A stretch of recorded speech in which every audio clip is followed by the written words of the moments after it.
كل ملف ليه بداية، بس في بعض الملفات بدايتها هي الكارثة. الملف القديم رجع بس بنسخة مش متوقعة، جواه خريطة مش كاملة وأسماء بلا وجوه، وسؤال واحد بس: مين اللي بعت ده وليه دلوقتي؟ سلمى شافت إشارات شبه اللي حصلت من 11 سنة، بس المرة دي الإشارة وجهها ليهم شخصياً. فيصل في شارع جانبي بيراقب من بعيد. العميد مدحت شاف كل أنواع الملفات، بس الملف ده خلاه ساكت. ساكت لأنه عارف إن اللعب دلوقتي على أرضه. أدهم يدخل الغرفة، يفتح الملف. الورقة بيه كانت بداية النهاية. جمال وسط ضباب، قاله اختفى، بس الورق بيقول في حد خطفه، مش هو اللي اختفى. سلمى قالت في تكرار، ده كود.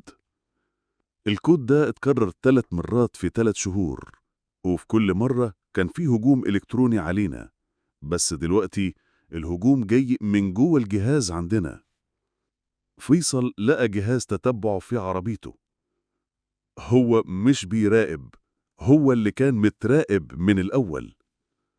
أدهم يواجه مدحت.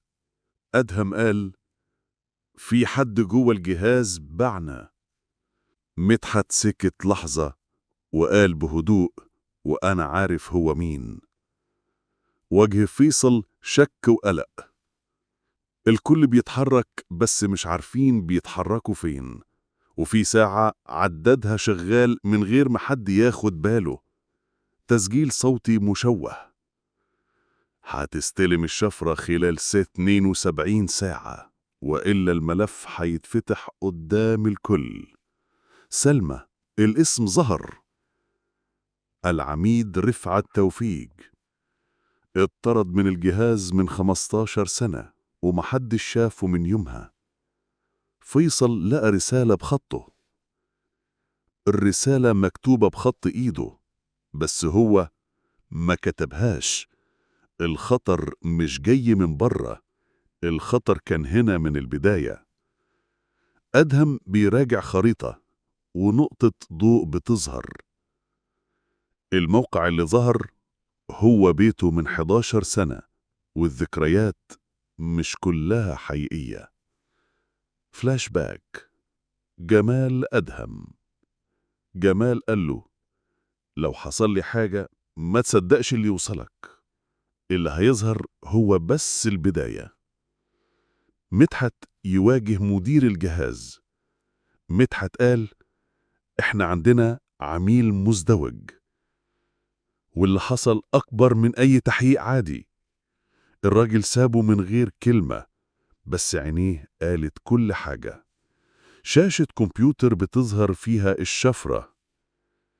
التاني اتفتح. فيصل في ممر مظلم، نور أحمر بيفصل ويرجع، واللي جوه احتمال كبير ما يبقاش هو نفسه بعد اللي جاي.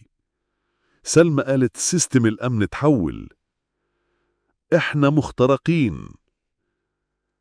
أدهم قال بصوت واطي كل واحد يختفي دلوقتي وخلوا بالكم من كل تفصيلة.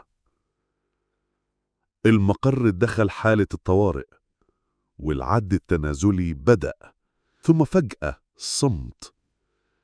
الملف الثاني اتفتح والتهديد بقى واضح، بس الشفرة هي اللي هتفصل بين النجاة والانفجار.